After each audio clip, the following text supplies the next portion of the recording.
Harmony refers to or describes how notes sounds together at the same time. Of course, they always have to be an existing melody, then the harmony, of course, complementing that melody. Most of the times, harmonies can be created to exist or stand out noticeably. And of course, most of the times, harmonies can also be created to exist as a shadow of the initial melody. So in real sense, harmonies are subsidiary melodies because they can exist on their own as phrases and they make complete musical sense. Harmonies are naturally built from intervals, that is distance between notes. It could be intervals that are consonant in sound or intervals that are dissonant in sound. It all depends on what the composer is aiming for. Just as I said earlier, if you need the harmony to exist very noticeably, then you most likely may want to be going for a dissonant sound.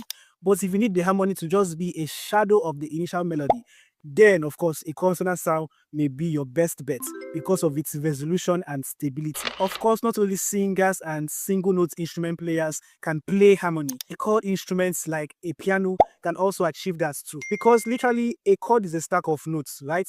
Usually from 3 and above. So those notes right there that form a chord are called harmonies. You may most likely see them playing the main melody with their left hand, and then perhaps their right hand may be playing some very crazy chords which can be seen as harmony.